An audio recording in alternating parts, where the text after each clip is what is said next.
Hey everyone, and welcome to an ultimate iceberg video. This is an iceberg created by myself and my community. An iceberg is basically just a lot of knowledge all categorized into different tiers. The top being the most well-known or most agreed upon things, and the bottom being very unknown and not so agreed upon things. There's different things like theories, memes, and just general events in DBD's history that appear on this iceberg. So let's start first at the very top of the iceberg. For this one, we actually have a section above the iceberg itself, which is sort of just to represent all of the things that you're going to learn pretty quickly upon entering the community. So we'll start off with the basement / insidious Bubba, and this entry is basically just referring to the Bubba stereotype, that Bubbas will constantly camp the basement. And an old strategy that I personally don't see too often nowadays is the use of Insidious, which is a perk that makes you go undetectable after standing still for I think 3 seconds. So this used to be paired a lot more back in the day, but it does still happen. And Bubbas would go down there, and they'd also do things like pretend to defend the chest in the basement and things like that. So that's what that's referring to. And often Bubba was the one people would use to camp because of his chainsaw. It's very hard to avoid, it's very hard to dodge in such an enclosed area. So Basement Bubba was born. Nerf Pig simply refers to the fact that Pig has gotten many nerfs over the years. It's become sort of a meme or a trend that she gets nerfed, often for what feels like not much reason. Even when a character like Nurse is getting buffed, Pig always seems to get a nerf. She always seems to catch a stray in some way. And the devs, I think, have even acknowledged the whole nerf Pig meme. So, yeah, it's a fairly well-known one. You've probably heard the nerf Pig meme around in the community at some point. Next along, we have Stranger Things removed. This simply refers to the fact that Stranger Things was in fact removed. That's all it's really referring to. If you're a slightly newer player, I guess, you might not know this about the game, but almost every player was around for the removal of Stranger Things, and it was basically just a big deal in the community, because it was the first time we realized that licenses could be lost, and we might not see some characters stay permanently. Pretty good job so far is another fairly famous meme, and it's a quote said by Matthew Cote, who was at the time game director. Now he's head of like licensing or partnerships or something. He's like the guy who gets all the licenses sorted out and stuff like that. But at the time, I think he was game director. And people took issue with this because he said it at a time, I think, when the game was just in a bit of a bad spot. So the fact he sort of just fairly nonchalantly said, "Oh, we're doing a pretty good job so far," a lot of people found funny or took issue with. I personally just think it's quite funny. I'm, hearing that from him doesn't make me angry or anything. So, but it's generally been accepted as a meme, even by Matthew himself. He said it on, I think, multiple anniversary streams now, and it's always very funny. So, and I do agree with him ultimately in the grand scheme of things, they really have done a very good job so far. I said very good job, a pretty good job so far, but they've done a very good job. Boop the Snoot is another pretty famous, it's sort of a meme, it's sort of an in-game action, and it's to do with the pig again. And it's sort of like this communication technique, I suppose, between killer and survivor. And I'm not actually too sure how this started, but it's basically just the survivor using the point action, which is where they point their finger forward, and doing it onto the pig's snoot, or the tip of the pig mask. Typically when the pig is crouched, and they'll do small growls to encourage the survivor to boop them. It's a very strange thing that sort of built up over the years, and led to this interaction. But that's a fairly common thing. Most players know that if a pig is crouching and growling at you, as in not charging but just repeatedly growling, that they want a boop. It's a fairly odd thing, but that's what that is. Maurice simply refers to the horse found on Father Campbell's chapel. Maurice is the horse with the third eye on the top of his head. And yeah, he's called Maurice. That's about it. The story is that he came to the realm, and he was burned by something when coming through. You kind of see the characters, they sort of burn up when you select them in the lobby. So I guess the same thing happened to Maurice, only he was permanently damaged by it. And so the entity provided him a third eye on the top or middle of his head, so he could see again. And nowadays, Maurice just sort of chills out at Father Campbell's chapel just outside Clown's Caravan. Sky and Space Billy refers to Billy's ability to fling himself into the sky, or in other cases into space, which is much higher up. You can't actually go to space, but it's just basically, I think it's just to do with the distance, whether it's a sky or a space Billy. I do remember someone told me, and I feel really bad, but I haven't remembered what they said. I think it is just distance based though, or it might have been the technique or something. Oh wait, no, actually I think what it was Sky Billy is when you just fly across the map, whereas Space Billy is when you shoot yourself up really high in the map. I think that was the difference. I think it was Sofa Rex who told me that, could be wrong. But yeah, basically it's just this bug that's happened over and over again throughout DBD history, where there's a strange interaction with Billy's chainsaw, where if he charges at something at a certain angle, it can often fling him into the sky or make him fly off of something very sort of wildly. And it's created lots of sort of cool clips or moments. It was very big very early on in the game. But it has happened here and there throughout the years too. I do remember, I think it was happening still about maybe a year or two ago still. Like, it still does crop up now and then. But it was definitely most popular much longer ago. Next up we have Twitch shirts, and this simply refers to the fact that they exist. Twitch shirts are given out to certain Twitch creators. There's not a specific method, seemingly, to actually obtain them. It's just whether Behavior decides to give you a code. They've been obtained in lots of different ways, I think. I'm not too familiar with them, to be honest, because I don't stream myself on Twitch, and I don't watch too many people on Twitch either, so I'm not too sure what the method is, but I know there's also lots of controversy around them and how you obtain them. People are often unhappy about it and want it to be more sort of normalized how you get these Twitch shirts. But overall, that's it. It's a Twitch shirt. It's to signify you're streaming on Twitch, and they're given out to certain Twitch creators. But it's not always.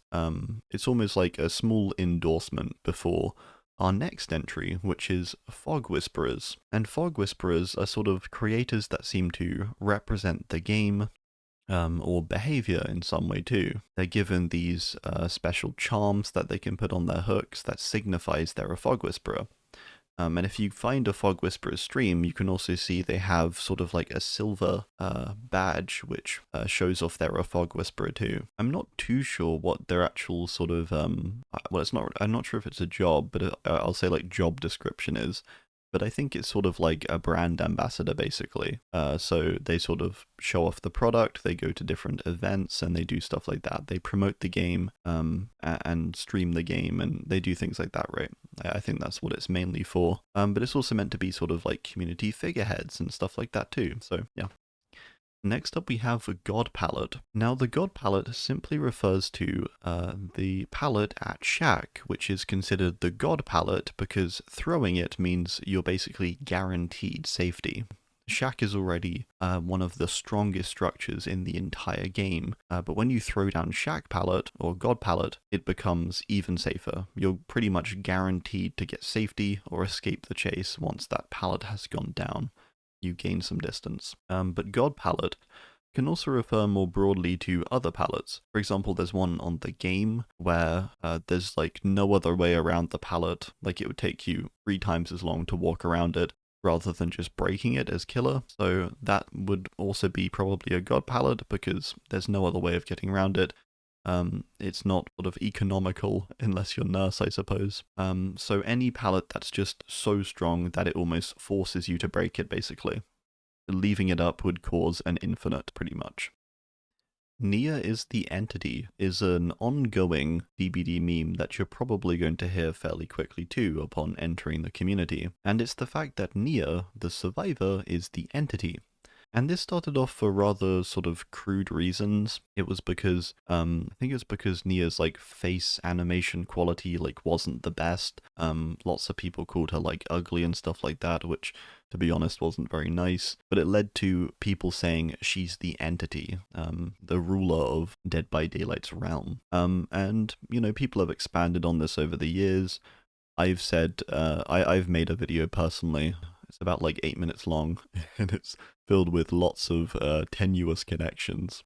It was an April 1st video, so it was meant to be pretty silly. But yeah, this one sort of has, I don't know, I don't particularly like the origins of it, because it, you know, starting because of how she looked, I think is not very nice, to be honest. But I don't mind how it's developed over time. I think people have sort of found more funny or interesting connections. You'll find like clips online saying Nia is the entity, and it's just like, I don't know, a Nia doing something weird in trial, or she somehow glitches through the floor or something. Like, it's things like that I think that are actually sort of funny. But this one is also complained about a lot as one of the most overdone jokes or memes in the community. I personally don't mind it all too much. Obviously it's not going to be as funny as when you first heard it, if you ever did find it funny. But I think it's one of those things. It's a bit like Nerf Pig or Boop the Snoot. It's like, okay, well, we're not going to all be laughing out loud anymore, but it's still nice to have these community trends and stuff like that, I think. With that said, we're now moving on to Shirtless Myers / Wesker. And the meme here, or the joke here, is basically just that. It's just that people want a shirtless skin of Myers or Wesker. People have even made sort of mock-up images or concept art of this. Yeah, that's it. That's pretty much it. People just want shirtless skins for these two. Wesker does technically have one from Resident Evil 5.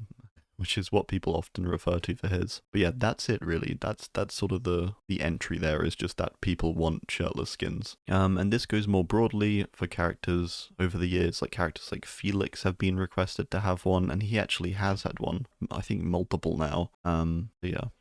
Next up is I Came, and this one simply refers to the line that Pinhead says. It was a line that instantly caught on, the I Came line, that Pyramid Head says when teleporting. When you open the lament configuration of the box, he says, "You opened it, I came." And people just obviously memed on this a bit, took it as a joke, used the I came for a lot of different things. They'll repeat it when he does it and, you know, stuff like that. Just one of those, you know, silly things. Again, I personally don't mind it. It's kind of funny. And at one point it was removed too, because Pinhead had a different voice originally. Then the voice lines got removed, and then I think the original Pinhead actor came and voiced the lines we now have in game. It was a big roller coaster, but we eventually got the I Came back. Next up we have, and finally for this top tier, we have Spaghetti Code. And Spaghetti Code simply refers to the fact that people often refer to DBD's code as built like spaghetti. It's a big mess of different lines crossing over each other and linking into different things. It's like a big bowl of spaghetti, basically. I don't know anything about coding, so I don't know sort of the legitimacy or behind these claims, or you know, how code actually works or anything like that. I've done, you know, a tiny bit of HTML, but that's you know, all I really know. Yeah, it's the fact that when something changes, typically a few things break, which speaks to the game's code and it being built like spaghetti.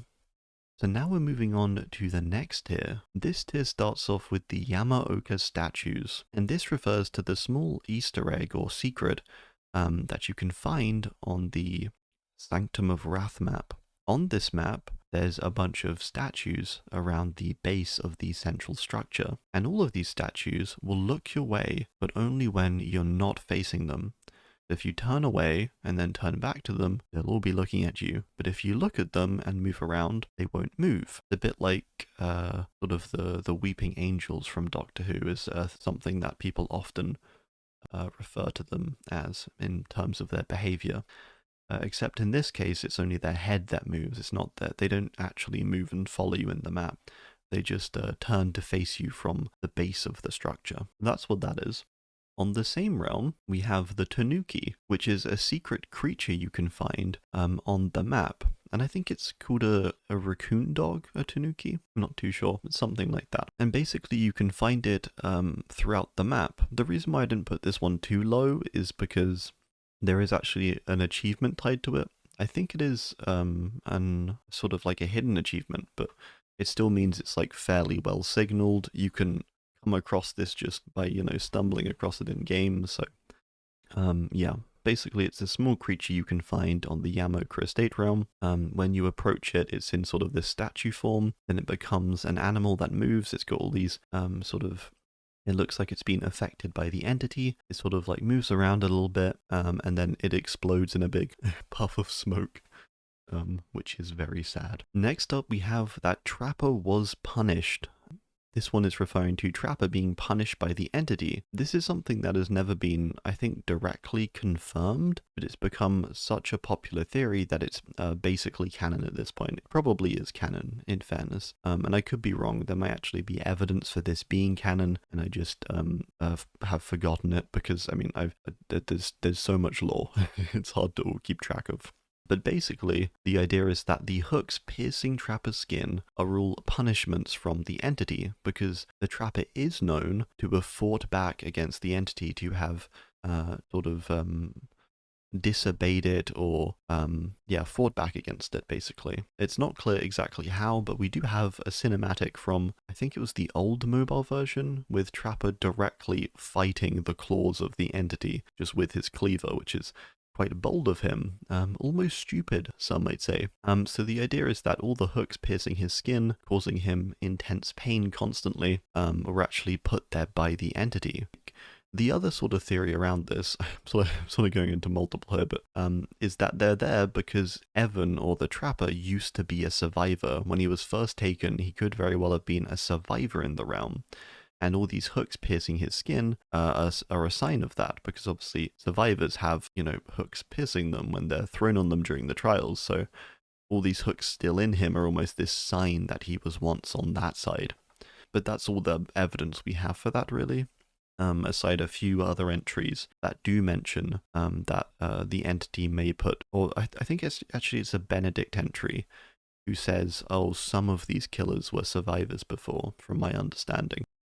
Next entry here is just eggs, and this one is very close to my heart. It's this weird thing in game where there's lots of egg add-ons. Like, there's a weird amount of egg-related add-ons, and they appear on various characters.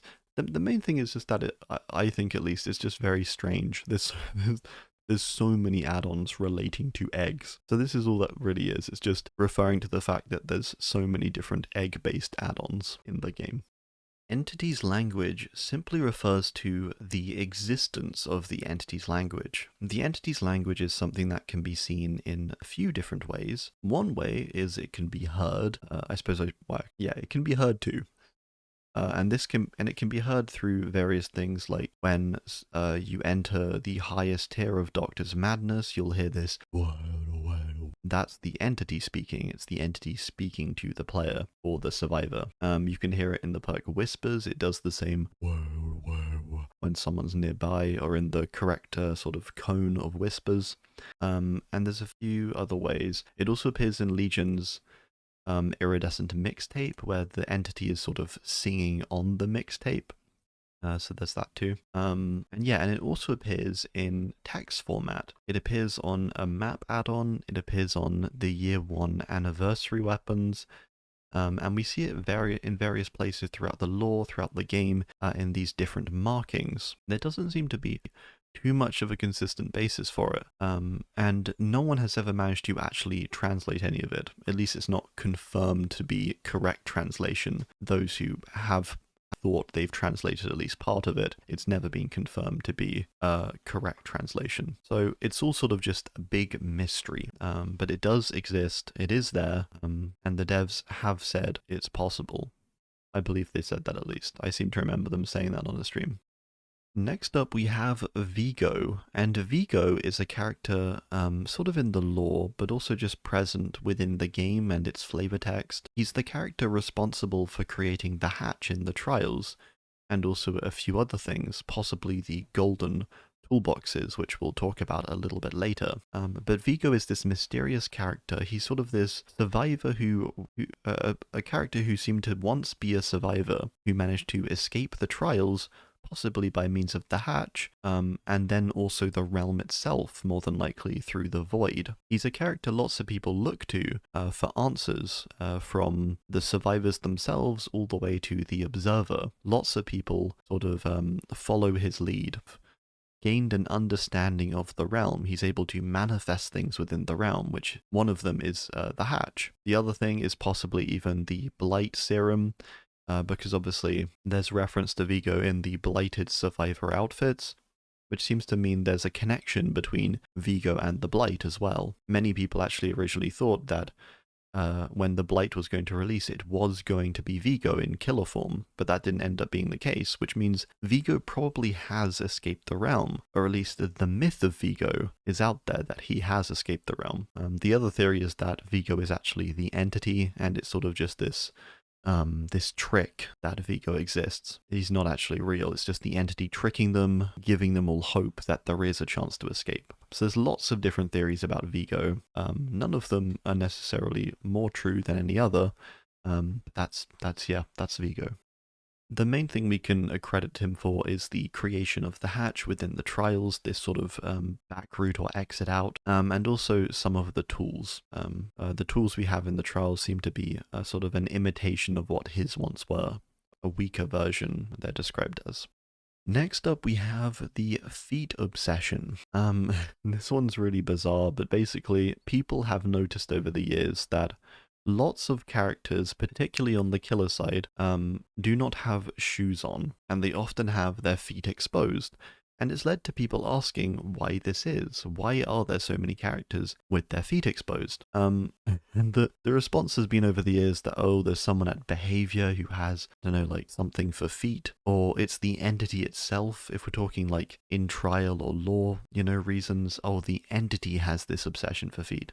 There's lots of different theories, but that's essentially what it is that lots of bare feet appear in the game, or exposed feet. It sounds really strange, doesn't it? But that's all that really is. Next up we have Legacy. Now, Legacy is the reward you got for prestiging before. Originally, there was a very difficult prestige system. It took a very, very long time to level up. And so when the blood point or prestige system was reworked, all the people that had leveled up got a legacy piece for each tier they'd done. The legacy look is it looks sort of like a blighted texture. I think it's described as like an entity burn. It's like this bright orange that appears across the character in sort of these big chunks. And that's what Legacy is. It was just an old reward basically for prestiging when it was very hard. Whereas nowadays we have the bloody cosmetics. And lots of people want this to return. They want Legacy to maybe be a reward for Prestige 100, or potentially a recolored Legacy for Prestige 100. So the OGs can keep their original legacy, but then if you hit P100 nowadays, which I think probably took longer than P3 back then, right? I assume the equivalence isn't quite that high. So yeah, I think that would be a nice reward. Next up we have Lightburn, and Lightburn is an old mechanic that was removed not so long ago, which is why it's fairly high up here still. And Lightburn was a mechanic for both Wraith and Nurse, the two characters who can enter the spirit realm. Nurse when she blinks, and Wraith when he cloaks. And what happened when they were doing these things is you could use your flashlight as Survivor and you could shine it onto them, and it would burn them. So for Wraith, this would cause him to, it would force him out of being cloaked, and it would stun him for a few seconds. And Nurse, you could do it when she was, I think, holding her blink. You could burn her like this, and it would also stun her for a few seconds. Nurse's was very tricky to pull off, and Wraith's was honestly a bit too easy. It originally was way too easy as well. It used to trigger after just a second of shining your flashlight on him, and it was buffed over the years. I think it first was raised up to 1.5, and then it went to 2 seconds. And eventually, I think around a year or so ago, it was removed completely from the game, along with the ability to burn out Hag's traps with your flashlight too. Lots of flashlight utility was removed, because it was considered unfair that an item counters specific killers in this way. I personally always really like these interactions, but I do understand why they decided to remove it, especially for Wraith. For Wraith, I do think they could have just maybe made it, I don't know, 4 seconds or something, just made it really hard to do, but if you do it, it pays off, you know? To me, that would have been a really good compromise. You know, it's fine. It's not a big deal. It really isn't. Next up, we have one for you, one for Fang, and this refers to a period of time in DBD where it sort of felt like Feng Min was getting so many cosmetics, and she would often get one every time another character did. So if a character got a cosmetic, she also got one too. And there's cases specifically for this that are literally this in work. For example, when Jill got her Stars outfit, Min also got a Stars outfit too. She got a sort of a cosplay of Jill's. She also has a Cheryl cosplay of an outfit that Cheryl has, so it's literally a case of her getting a skin each time another character got one. So it's sort of this meme that because she's so popular, you know, it's like she always gets one too, no matter what. Obviously this isn't like actually the case. She doesn't literally get one every time, but it's, you know, again, it's a joke. I don't I don't want to be sitting here explaining jokes because I know it's not, I don't know, it does sort of ruin it, right? But for the purpose of the iceberg, I will be doing that, so I'm sorry. Next up, we have Hooked on You, and this is simply referring to the dating simulator that was made by Behavior, based in the Dead by Daylight world, and it's a game where you can date a number of different characters. I think it's like the core cast. It's Trapper, Wraith, Huntress, and some others, I forget. But basically, it's like a dating sim. It's sort of like lots of different text options and stuff like that. I did remember playing it a bit. I don't think I ever finished it, but it was a fairly good game. It's basically just a bit of a joke, though. It's something that when it was leaked, everyone was really confused, and everyone thought it was maybe going to be just an April Fool's joke or something, but it turned out being a fully fleshed out game with lots of different sort of paths and features and stuff like that. And I think it was actually relatively successful. At least it was. I think it was good for marketing the game. I watched an interview recently with Matthew Cote, and I think that was his main sort of thing is like, oh, well, maybe we didn't, we didn't make tons of money from it, but, everyone loved it and enjoyed it lots, which is, what matters. Yeah, and I agree. I think it was great. And was just quite funny, and also it was actually just a pretty good game, to be honest. So yeah, Dead by Daylight has a dating sim. Benedict Baker refers to an old lore character who appeared in many different characters' flavor text or lore entries, and he would introduce new survivors or killers, and he would sort of give his thoughts on them and talk about them around the campfire or within the trials, what his experience was with this character. But Benedict Baker was never actually seen in game, and around the time of, I think it was Kate and Clown releasing, I was going to say the Dark Carnival DLC. It's not that, is it? That's the Left 4 Dead one. What is that one called? Let me just look that up quickly. I can't believe I've forgotten that, and I've somehow remembered the Left 4 Dead one. Curtain Call, that's it. In the Curtain Call DLC, he seemed to stop appearing in these quotes, and he sort of disappeared entirely, and around a year later the Observer released. So many think that basically he was sort of the trial version for the Observer, and he got sort of semi-retconned with the introduction of the Observer. Other people think he just is the Observer potentially. It's just the same person maybe, but he got his memory wiped or something like that. There's lots of different options. The other theory is that Benedict escaped the trials. He has actually been mentioned fairly recently in the lore, but there isn't an indication he's alive, I don't think. He could be alive, but there's not direct sort of like no one's met him or something. He's just been referred to as someone who's gained an understanding of the realm. So he probably has a similar ability like Vigo to manifest things within the realm. But we don't actually know what's happened to Benedict necessarily. But he's probably wandering the fog like many other people, away from the trials and away from the campfire.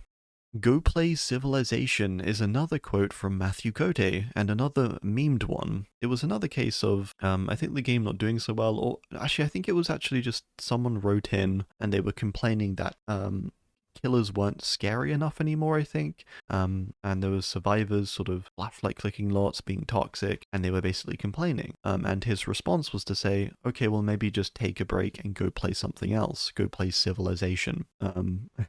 And there was sort of this awkward moment on stream with him and his colleagues when he said this. But granted, I actually think it's very good advice. Maybe not delivered in the best way, and maybe something a sort of a community figurehead should be saying. But I think he's completely right. I think if you are having issues with the game a lot of the time, it is very healthy to just take a break, just leave, go play something else, come back, and you'll surely enjoy it more. This is something I can personally attest to. I've taken many breaks from DBD. I try and take a good break every 3 or so months because it reinforces my enjoyment of the game. It refreshes my interest and makes sure I'm always sort of actually engaged with it rather than playing it and resenting it almost.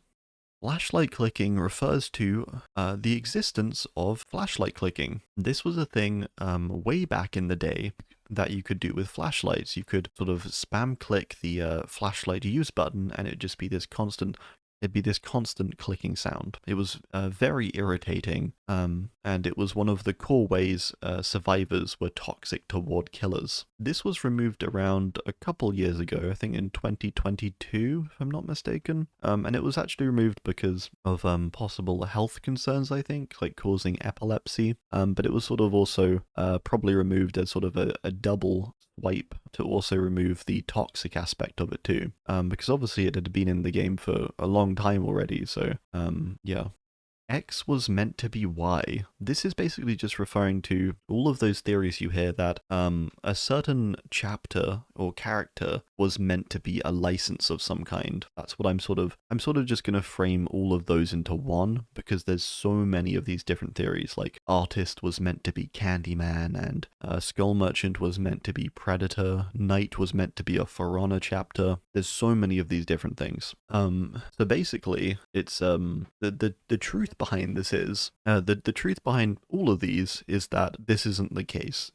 If we see a chapter in game, it's very unlikely to be scrapped from an actually licensed chapter. You know, in the case of one of the more famous ones, like Skull Merchant was meant to be Predator, there's really just no basis for this. It's just people finding these small connections that they pull together over time, and they attribute it to being a scrapped or a pulled license. But this isn't the case, basically. That's really the conclusion of all of these, is that people find connections, they find these different sort of like things that work, but it's never the case. I think this has even been said, I think again by Matthew Cote on Twitter, who mentioned we have lost licenses, but then I think Schmuckles listed out a few and he said no, it's none of these, and I think that did include the whole Skull Merchant Predator thing.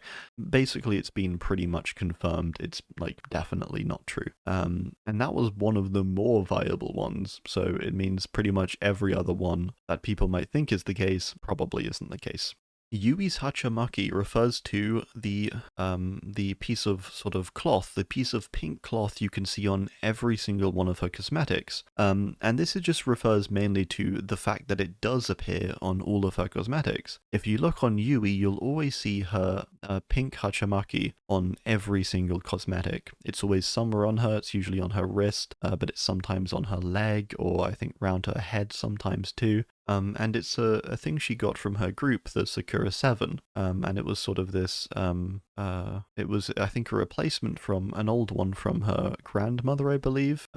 Yeah, after she dealt with a bunch of stuff, I think she had a very bad stalker, she went through a lot of stuff, and her group sort of supported her, and she in return supports them, so it's sort of this symbol of woman's empowerment, so it's very important to her, and it appears always on her body in some place at all times.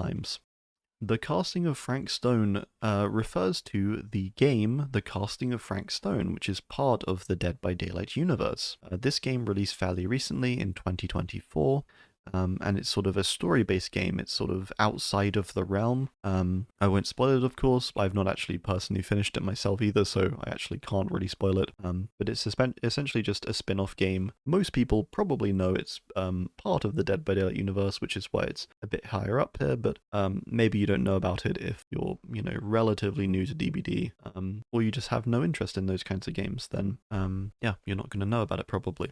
Next up, we have golden toolboxes. This is one of the most famous Easter eggs, and it's essentially just a golden colored toolbox that appears on every single map, or every single realm, sorry, in the game.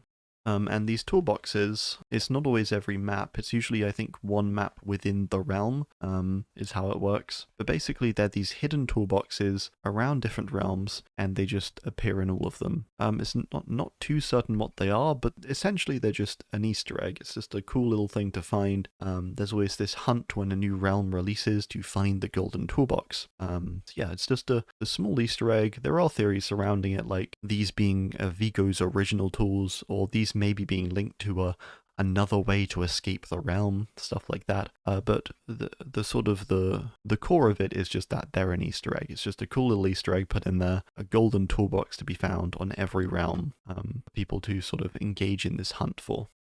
Next, we have the entity's heart, and this refers to the entity's heart within the trials, which is been mentioned by the developers. And the entity's heart in the trials is basically just the basement. It's said to be the place that's closest to the entity. It's sort of heart within the trials, the closest you can reach to it. And it's sort of represented by the red bulb in the basement. There's sort of another theory that the red glow coming out of killers is the entity watching, so this red bulb in the basement also shows the entity's presence. In the basement, you can also hear lots of screams and cries, probably from survivors who have been hooked down there, these trapped souls in the basement. All the walls of the basement are also sort of buckling. They look like they're about to explode out with this sort of orange glow, which the entity is often represented with. So yeah, it's just that the basement is this very dark place. It's this place where the entity is the most apparent, or the closest to what's happening. Yeah, walking down there as survivor is probably a very scary experience, and walking down there as killer is probably this thing where you feel very connected to the entity itself. So it's a big deal, basically. Moving on to our third tier, we have Short Blight starting us off. When Blight was released, for whatever reason, he was really short. His POV was very close to the ground, despite his actual head being a lot higher. And basically it was just really strange why this was. And it was changed, I think, after a couple months. Blight got his POV raised, and he was much taller, but for a brief amount of time you were very low to the ground when you played Blight, which was very bizarre. Alternate perk icons refers to the various icons over the years that have represented the same perk.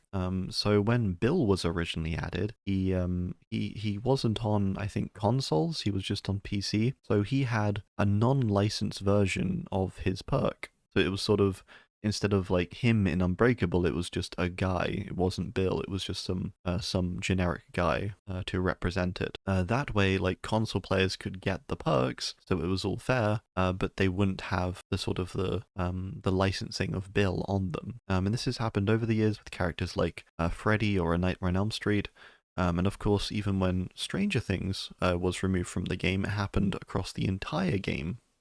All of the Stranger Things characters' perks, from Demogorgon to Steve to Nancy, all had these generic icons. They all had them removed. So that's what that's referring to. Again, it's happened multiple times throughout DBD history.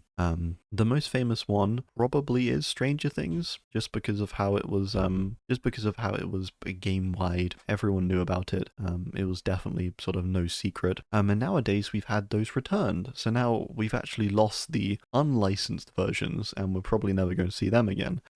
Because I do believe the current Stranger Things license now is permanent. So that's good. Next up, we have Chess Merchant, which just refers to a certain skull merchant strategy that arose, particularly around the 3-gen meta period, or the gen kick meta period. Gen kick meta more so. And it was this strategy, and it was basically just a strategy that came about. It was because of a certain player, and I think from a Hens video. And it was I think the player themselves said it was like chess. I don't remember exactly who said it, but it was this term that arose from this game that went on for, I think, an hour's worth of time, where a Skull Merchant player managed to stall a pro team for an hour. I'm not sure if they won or not either. Either way, it took an hour of this Skull Merchant player stalling them, which led to the Chess Merchant strategy of basically just holding a 3-gen, repeatedly placing your drones around it, and kicking gens and using gen kick perks. Basically making it almost impossible to actually break the 3-gen, simply for the fact that the drones were there and they would cause, I think, exposed and stuff like that, and the gen kick perks stopping the gens from progressing. So it's this really harsh strategy, basically. And despite Merchant not being that strong a character, when she did this, she would be a real menace, and it'd be very hard to break her out of this. The Midwich Secret Room refers to the secret room in Midwich, which can be activated by repairing the generators in the music room and the, I think, chemistry room. There's 2 different rooms, and if you repair those 2 generators, I think first you have to do them, then when the endgame collapse starts, the clock tower will actually open up and reveal this secret room with a chest in it and lots of these strange sort of cult-like looking markings. Yeah, that's about it. And I think the clock tower also rings, although I'm not too sure if it just does that anyway when the endgame starts. But basically it's this cool Easter egg where you can get a whole other mini room to open. You can't actually enter the room, but you can see inside, and there is a chest there. The chest is sort of blocking the entrance. But yeah, that's what that is.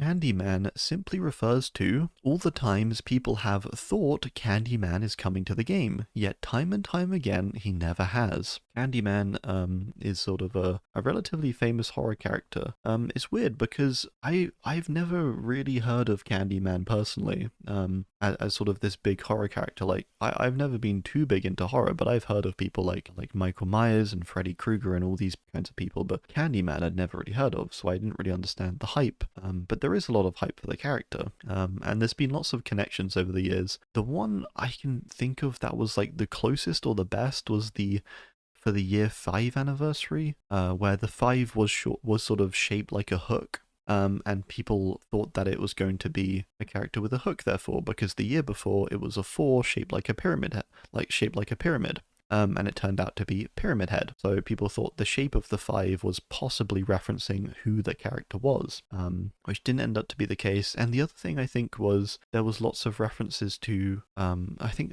like a developer or someone said that the chapter was going to be very sweet or something. I don't remember. Maybe that wasn't the anniversary, but it was around the same time, I believe.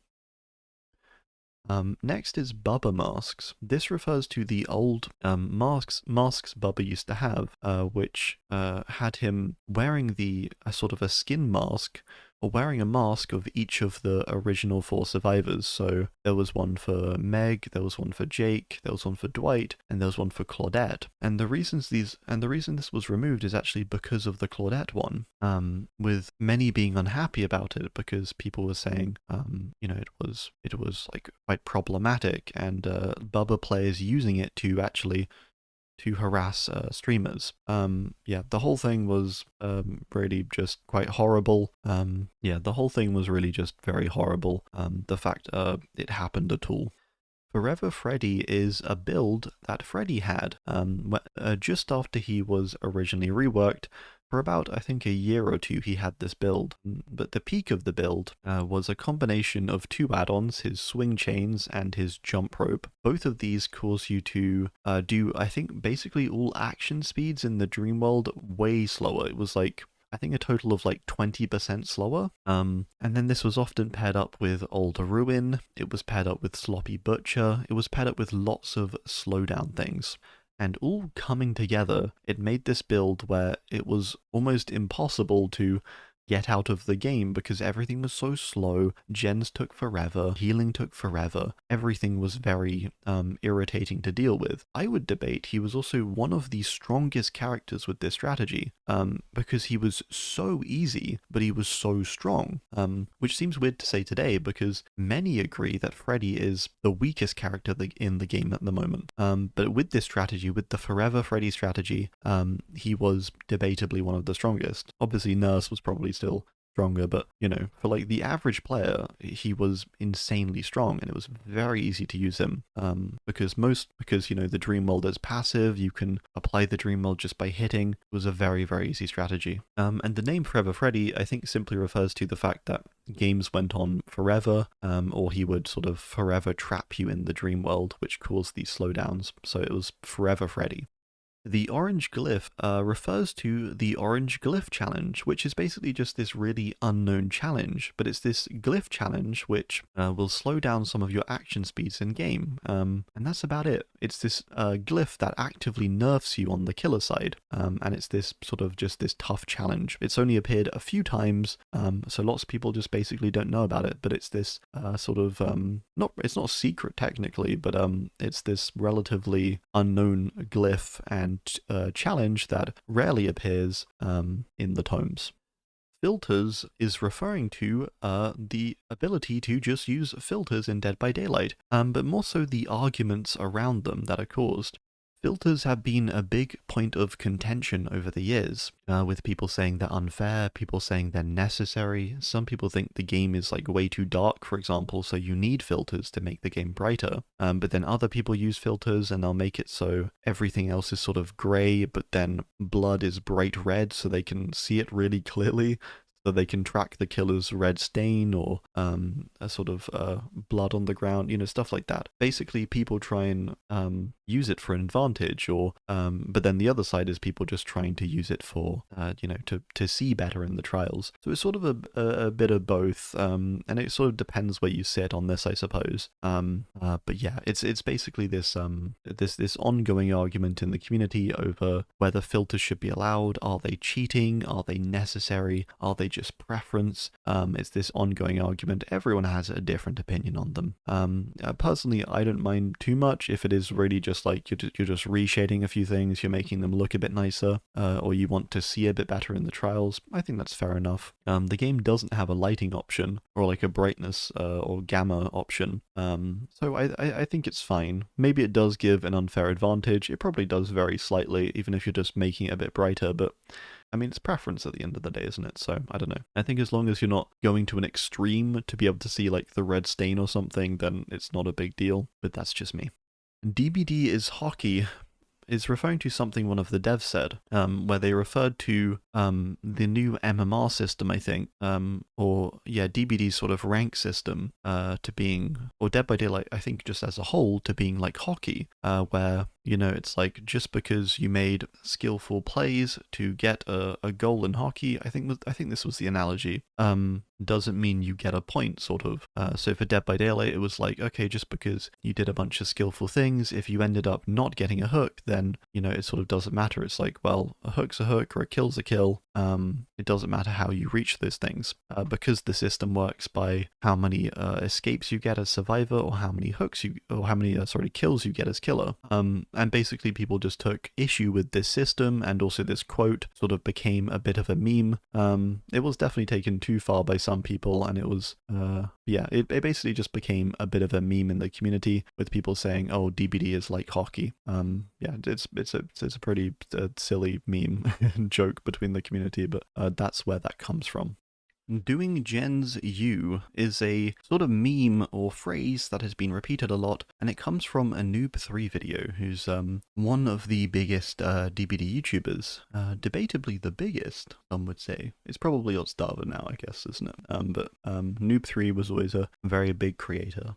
And this happened during a game against a pig, I think. I do vaguely remember the video. And basically he looped the pig for a very long time, and his teammate was pretty much just hiding the whole time. And at the end of the game, when he asked what the teammate was doing, they said, doing Gens U. Despite him looping the pig this entire time, this person couldn't get, I think, like even one gen done. And it was basically just this meme that represented all teammates you get in solo queue. The solo queue struggle with teammates where they're just not doing anything, and then they still blame you for it. So that's what that is. That's what that represents. The white eyes theory is a very famous theory that I think a lot of people know nowadays. All the killers, with white eyes are being manipulated by the entity somehow and having their vision altered to see the survivors differently.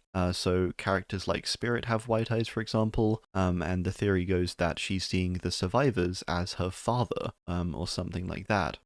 Characters like, I think Billy has them too, may see them as the chief and the deputies, or his father or mother. It's basically the idea that these characters are being driven to hunt the survivors on sort of a false basis. They're hunting down these people they hate, but really they're hunting down the survivors, because otherwise they might not serve the entity. They might not actually want to hunt the survivors if they knew the truth. So they're being manipulated, they're having their vision altered. Burger King Myers refers to an old Myers build that's no longer possible due to some reworks, and it's the combination of both the Scratched Mirror and the Judith's Tombstone add-on, and the both of them cause you to slow down greatly when moving, or I think they both used to. I think they both actually had the penalty removed, but they make your movement speed a bit slower, and the old Judith's Tombstone also made your movement speed slower, and Scratched Mirror also makes it impossible to get out of Tier 1, so you're constantly slow in Tier 1, and you have a very short lunge range. The only benefit you get is that you can see through walls with the Scratch Mirror. So yeah, it was just basically, I think the name Burger King just comes from the idea that he's eaten too many burgers and now he's very slow. I think that's it pretty much. But it's just this old build basically. That sort of became a bit of a meme build with Myers being very slow. Old Morries refers to the older version of Morries when they could be used at any time. The original version of Morries were usable as soon as you downed the survivor. If you downed a survivor, you didn't have to hook them at all, you could simply Morry them immediately, which was obviously a huge problem at the time. Everyone was very unhappy about it. It wasn't a very fair mechanic that you could just down someone and then instantly remove them from the match. We still have some things like this, like with the tombstone piece, but even that sort of has to be earned a little bit. But this was just a case of you down the survivor and you can instantly Morry them. And you could do this with like any of the characters. So even someone like, I don't know, 7 Blink Nurse or someone, you could just blink toward them and then Morry them. However many blinks she could get as the maximum in that time. But these were reworked over time, nowadays with one being base kit and the others requiring 2 hooks to be used first. Instagens refers to the old brand new part. Brand new part is currently an add-on that allows you to knock some progress off a generator, I think 10% when you apply the brand new part. But originally, what this did was it just completed the generator completely. It just instantly completed the generator when you applied the brand new part, which was obviously a big problem because it meant if you had 4 survivors with a brand new part, or even one instant gen is obviously a problem. But you could have 4 people all bringing brand new parts, and you could have 4 gens completed in literally a few seconds. So it was very ridiculous. It was very, very powerful. It was very unfair. And over time, brand new part has gone through multiple different instances. There was also an old bug I remember watching in this video where you could actually sort of glitch the generator progress with use of another progress bar, and you could apply that progress bar onto the generator. It was kind of crazy, but that was also a insta-gen method, so I suppose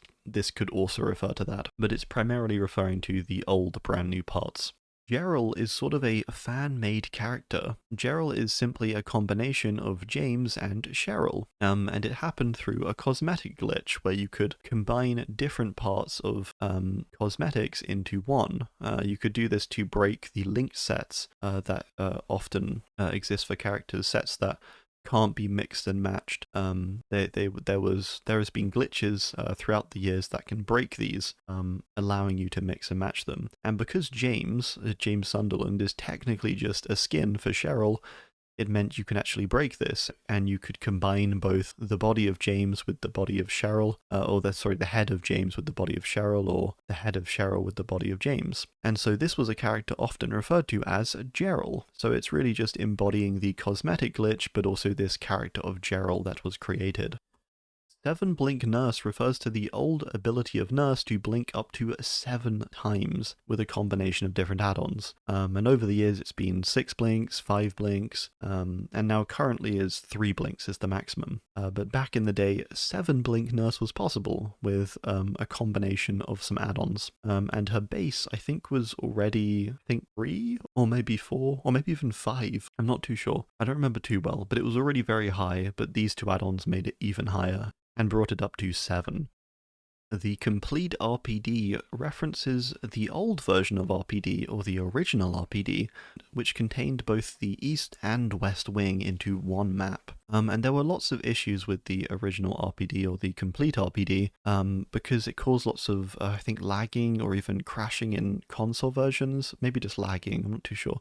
But there were performance issues in console versions, and I think it got kill switched pretty quickly because of this, and returned later on. But basically the original RPD was very, very big. It had multiple floors. It was one of the least accessible maps for new players, I think. It looked amazing, and it was really great and very faithful. It still is, but it was just far too big, far too many floors and stuff like that. Floors and floors and floors. Yeah, that's what that is. Nowadays we have the East and West Wing, and we can't play the complete version, which combined both, and it also had the upper floor of the library accessible, which is no longer accessible, but that's also another story to be told. Laser Bears refers to Min's esports team, which are called the Laser Bears. And this is actually a Naughty Bear reference, Naughty Bear being a previous game of Behavior, when they were called, I think, Interactive Mind and Movement or something like that. And the Laser Bears, the image of the bear is a reference to one of the bears from Naughty Bear, the sort of futuristic bears. So it's a little Easter egg, little detail. Moonlight offerings were old offerings that existed in the game that allowed you to adjust the brightness of the trial. Some of them, I think they mainly made the trial darker. I don't think they made it lighter. And there was the darkest moonlight, which made it like almost pitch black. If you go back and watch some footage of the iridescent moonlight offering, that made it very dark. I think it's called like the Midnight Offering or something. It made the trial almost, you could barely see anything within the trial. So that's what that refers to, is these old offerings that adjusted the brightness within the trial. And these were removed apparently because the devs simply wanted more control over the lighting. They didn't want it to be adjustable by the player, so they wanted to do it themselves. Be consistent across everything, which is maybe an argument against filters, to be fair.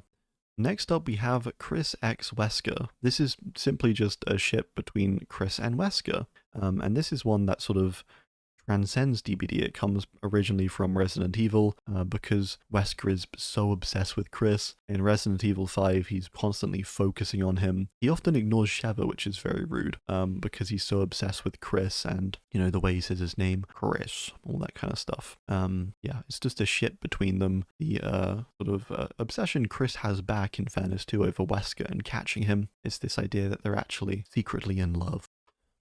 Pyramid Head punishes the entity is a pretty early theory you'll hear, and a sort of a community-wide theory that was made up just from the idea that Pyramid Head, as the sort of the Punisher character, is actually punishing the entity because of some of the actions he does in the trials, such as planting his knife into the ground, using cages and stuff. It's almost like he's breaking some of the rules and creating his own, a punishment possibly to the entity itself, brought in by the entity, which is quite interesting. And the extension of it being that Pyramid Head may be able to defeat the entity because it has these powers, which probably isn't the case, granted, seeing as the entity is sort of all-powerful, unstoppable. But yeah, Pyramid Head punishing the entity is sort of a very common theory. Pretty much everyone has probably heard this one, and it's sort of this theory made by the community to explain why Pyramid Head is able to do these things.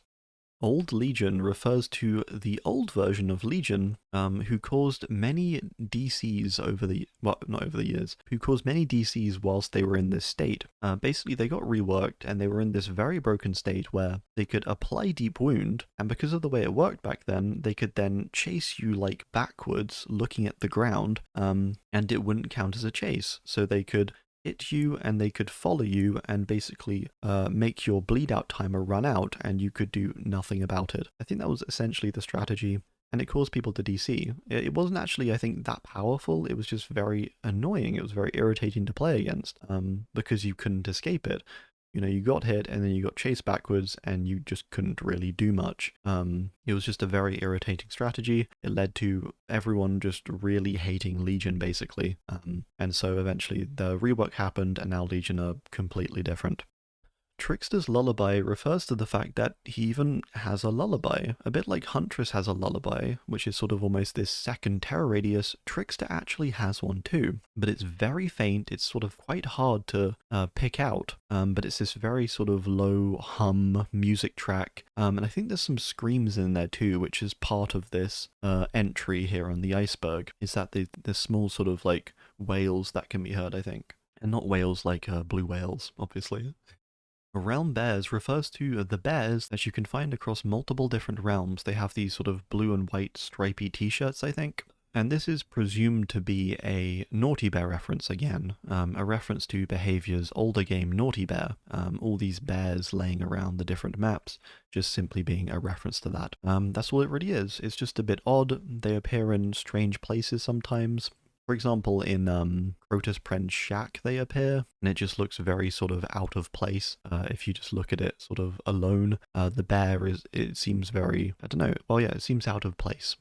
So yeah, there's these bears throughout the realms.